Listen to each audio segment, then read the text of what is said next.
Hi guys, I'm Sarah and I serve here at Victory in the church office. We're so glad that you tuned in to today's message, and I believe that something in this sermon is going to help encourage you and help you take the next step forward in your faith journey. Before we get into it, make sure you subscribe to the channel so that way you never miss a video. Now let's hear from the sermon. So, think about community health. If I could just throw out the question right now. What is broken in this world? And if we just did a brainstorming session, we'd be here for a very long time, because how many of you are very good at identifying what's broken? Everybody's very good at figuring out what's broken. And it doesn't matter how old you are, doesn't matter where you come from. You could be a person looking at our civic realm right now in an election season, and man, you're really good at pointing out problems, to the young child who has no idea really what's going on, except his mom and dad are fighting and they're screaming at home. They know something is wrong. And from all different perspectives, and it doesn't really matter what age or generation we're in. There's no such thing as, well, it used to be great when I was growing up, because believe me, your parents could identify a whole bunch of problems then that maybe you didn't see. And by the way, if it wasn't better in the past, therefore it's not really going to be better in the future, because people are people. They're imperfect, and it's broken. And sometimes the problems that we see, sometimes they feel like a shopping cart with a bad wheel. You know those, and you slug along and you can get through the store, but it's a struggle. And then there's the other problems where it feels like it's just explosiveness in your own life that just completely shuts everything down. It's all there, and it can fill you with just such anxiety and fear and frustration. And it's universal. It's universal. And it's a truth that we don't need to say, well, the Bible says this, because we can see it. And the truth is that the world that God created is now dark and deteriorating. It almost always has been. You had that period of time with Adam and Eve where perfect. But since then, it's been in decay and deterioration. Deterioration. Okay, yeah. So you can't get all the words out, and like, brokenness, right? Broken world right there in my mouth. And the truth is that as much as we want things to get better, this place is going to be done someday. This will all be over. This world will be done. It's dark and it's deteriorating. And that's a very hopeless statement for you, because we're all going to die someday. We get that. And that's, man, when you think about that, man, think about the stuff we sweat about. It's amazing that we worry about all of our little day-to-day issues and problems, when in reality the big picture is a little bit different. And the things that we worry about and get upset about. And we see this happening. You know, I've been to, if you go to our school events, particularly athletic events. Now, we had a great game last night. We had another great game not just because we won. Good game, Ollie, good time. All these guys, you're here this morning. Micah looks awful. He's here, but he looks awful. But they won, and I asked Micah at the end of the game, I said, hey, how was the other team? He's like, they're cool. Good sportsmanship on the other side. I was talking to out here, and talking about it, and it's like he was on the other sideline on the chain gang, and he said, no, that was cool. Their fans were good, our fans were good sportsmanship around. And it's not always that way. You come to a basketball game, and I'm not going to get into all that, but when they're close, and then you have other teams, it could be a football game, a basketball game, a baseball game, doesn't really matter, but depending on the crowd, it gets very ugly. This gets very ugly because it's competitive. And I know I look at Scott and Bonnie have received threats from other places. Physical violence from other places because it didn't go their way from opposing fans. And the language and stuff. I really don't, if you know me, I really don't care about language a whole lot, because it's just language. But how you use the language to threaten people and demean people, I've got a problem with that. And that happens. And that happens. And so what do we do with that? You think about the language that we use during our election season. What do we do with that? What do we do with it at the ball field? What do we do in our own homes? What do we do with that? And God's way, though, of counteracting the darkness and deterioration is not so much continuing to point out how everybody else is wrong and broken, because we all know what that is. His way of counteracting the darkness and deterioration is through his people, through God's people, his community, that know there's a sign of transformation, that I know a Savior, I have been forgiven, therefore I can forgive others, and that my world does not end when this world ends. That it continues on. And his people, his way of counteracting the darkness and deterioration is through his people as a sign of transformation when he walks with them. So that means you. And what does that mean? You know, Deuteronomy chapter 4, one of my favorite passages. God's been talking like this all along through the Old and the New Testaments. And he says in Deuteronomy chapter 4, and this is Moses talking to the people. They've already received the 10 Commandments. They're going now into the promised land. And he says this. He says, see, Moses says, I have taught you decrees and laws as the Lord my God commanded me, so that you may follow them in the land you are entering to take possession of it. Observe them carefully, for this will not guarantee like your entrance into heaven. He says, for this will show your wisdom and understanding to the nations, who will hear about all these decrees and say, surely this great nation is a wise and understanding people. What other nation is so great as to have their gods near them the way the Lord our God is near us whenever we pray to him?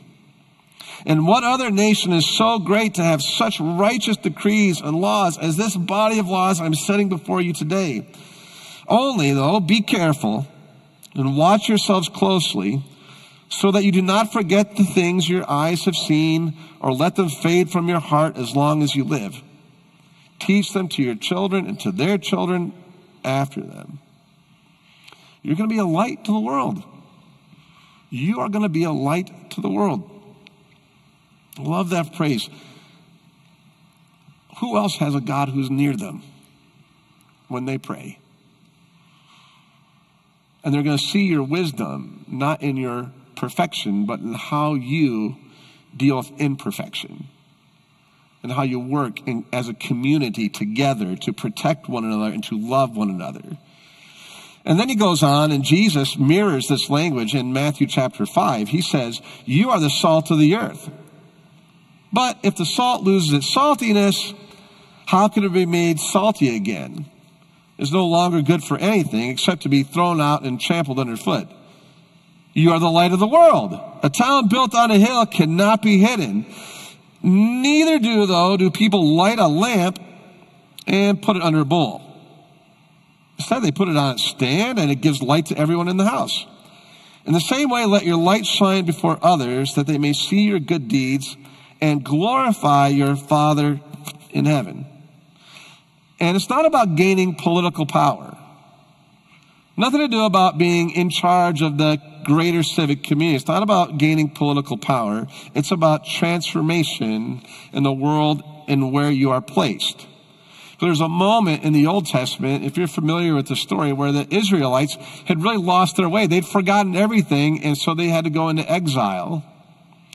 And then famously there we have the verse from Jeremiah 29, if you're familiar with it. Jeremiah 29 verse 11 says, God says to the people, I know the future I have for you, plans for hope and a future and a way of encouragement. And we quote that, we put that on our refrigerators, on our walls, and we put it on our, used to be screensavers. I don't think I have a screensaver anymore, but we put it everywhere, right? And it's given in the context that God's saying to them, you're going to be stuck in exile for 70 years. So this hope and a future is coming, but it's not going to be today and necessarily when you want it. But he does say this to them when they're going away. He says, this is what the Lord Almighty, the God of Israel says. Says to all those who I carried into exile from Jerusalem to Babylon, build houses, settle down, plant gardens, and eat what they produce. Meaning, build your life there, not always pining and longing to go backwards. Build your life where you are. Marry and have sons and daughters. Find wives for your sons and give your daughters in marriage, so they too may have sons and daughters. Increase in number there, do not decrease. Also, seek the peace and prosperity of the city to which I have carried you into exile. Pray to the Lord for it, because if it prospers, you too will prosper. God's people, no matter the setting, are to be people of transformation. But it all comes from God transforming me to transform others. And that's where we kind of hit this sticking point. Because notice in both Deuteronomy and in Matthew, it's kind of these words of be careful and don't forget. A salt, if it loses its saltiness, if it gets diluted, if you forget, if you dilute who you are because, you know what, I belong to the Lord, but coexist. We want everybody's the same. Or we fall in love with our possessions, our material things. We fall in love with so many different things that the dark, deteriorating world is in love with. You take salt and you flush it out, and you continue to dilute it and dilute it and dilute it. It seeks to be really effective anymore. What if it loses saltiness? Sometimes we put the light, it's a stupid idea. I love that. It's a stupid idea that you take a light and you put a bowl over it.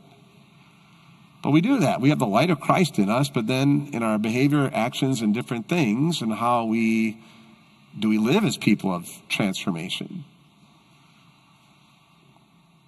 You know, when we talk, when we gossip, when we hurt other people, when we're always finding out what's wrong, when we do that kind of thing, when we're just acting like everybody else. It's like you're putting a bowl over this magnificent, beautiful light that is inside of you. You know, Jesus even said, you know, he prayed for us in his, what we call is, in theologically we call it the high priestly prayers. Like the night before he was betrayed, we do those words all the time. But he said a long prayer for his people. And one of the phrases he said in there, he said, I'm leaving them. And I'm going to pray for them because I'm leaving them in the world. They're not of the world, but they're in the world to go do the things that I've done. So I'm sending them into the world, but I want to pray for them so that they don't lose their saltiness and so that they don't cover the bowl up, but so that they are not overwhelmed by this dark, by the dark and the decay of the world, so that they can continue to bring health and they can bring light and life to it. So that's why it's always good to do a routine checkup to gauge your health. You know, I know this. Like, how many of you do your routine physicals every year? Where's my hand right now? All right. I'm diabetic, for crying out loud, and I got to be reminded to go do my follow-ups for my visits and things like that. It's good for you because it highlights things. And sometimes we need to do that in our own lives and how do we live. So it's always good to do a great self-check. You know, what does a healthy community of God look like? What are the characteristics of health? What are some practical things that we can do to address our health? So over the next several weeks, we're going to walk through Paul's letter to the Colossians to help us. Now, in a key phrase I want you to remember, and I shared this with our high schoolers this week at Camp Dirt. And if you're not familiar what Camp Dirt is, for years I thought it was when they did a retreat and just played in the dirt. Because I'm not that smart. I thought they were just playing in the dirt, like having a good old mud bowl thing. I thought, oh, that sounds amazing. And I actually thought it sounds like fun. I'm not smart. And so DIRT is an acronym for Developing Interpersonal Relationships Together. Where it's team building and bonding and health of the community, right?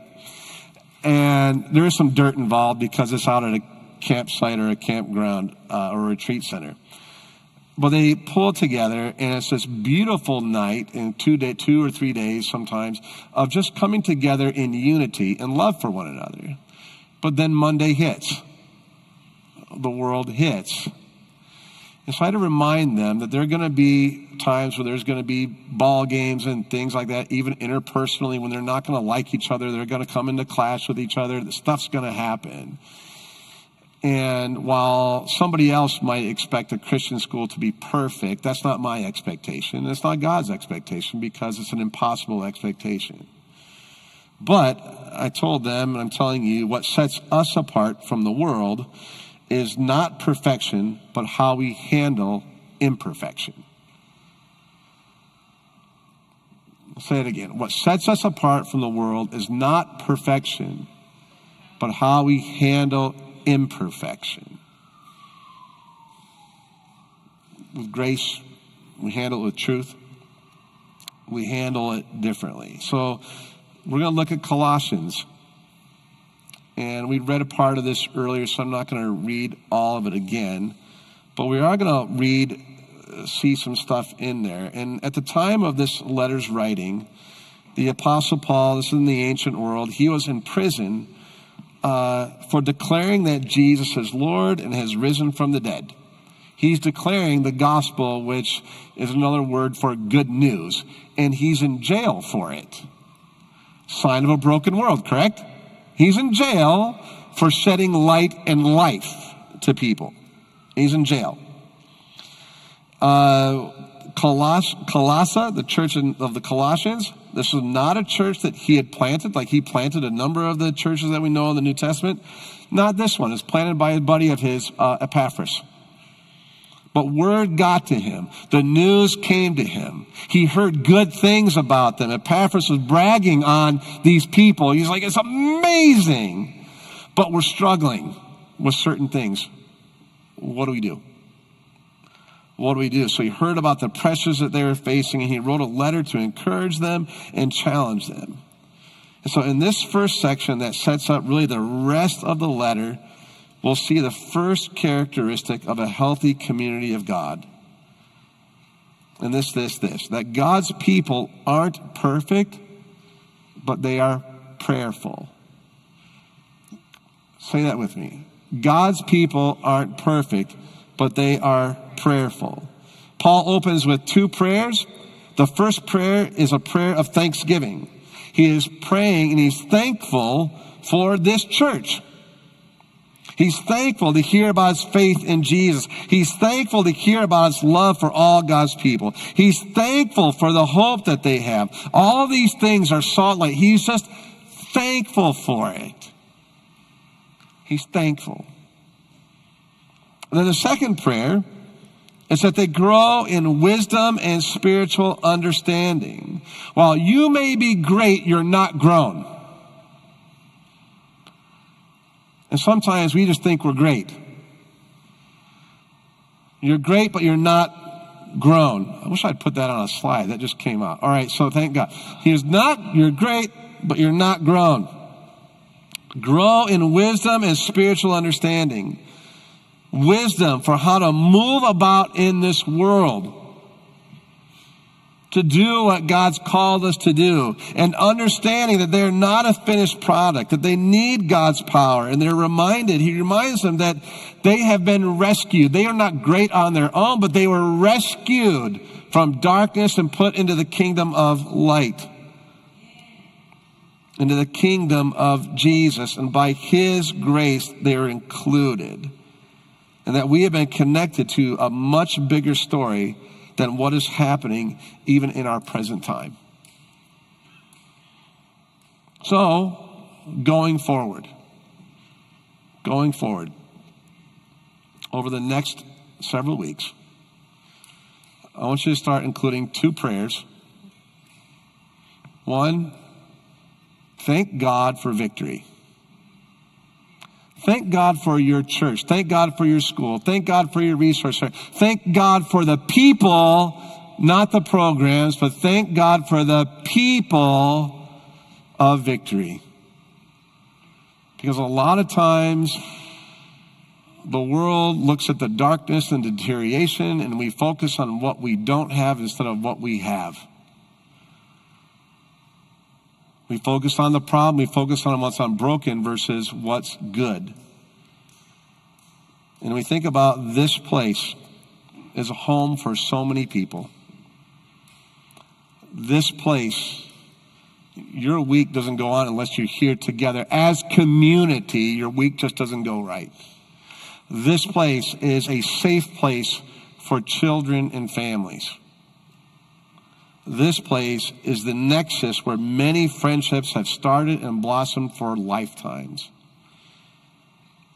And it's this place where there's faith, there's love, there's hope, a little spirit of risk-taking thrown in there. So we had to. God said, I'm going to kick you out of you got no choice. You got to go. You got to move. And it's a place that's centered on Jesus. So pray and give thanks for victory.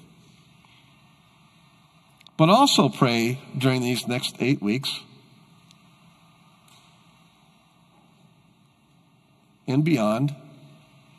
Pray that you personally and that we communally grow in wisdom and spiritual understanding. There's a lot of prayers I know that we can do, but in this time we're focusing on these two. Praying a thanksgiving for your church and praying for growth. Your growth, the person next to you's growth, the growth of this community of health.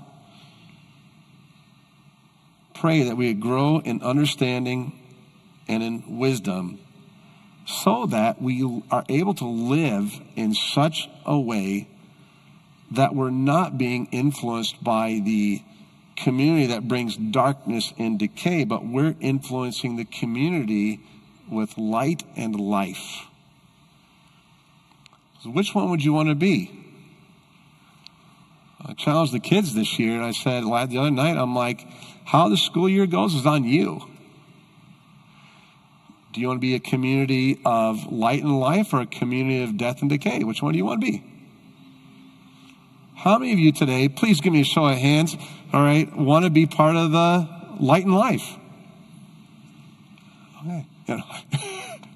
If we want to do that, okay, good. I know I put pressure on you. It's like, hey, man, you don't want to be the other, but we want to be part of that. And it starts with praying and giving thanks and praying for wisdom and praying for understanding, praying for growth.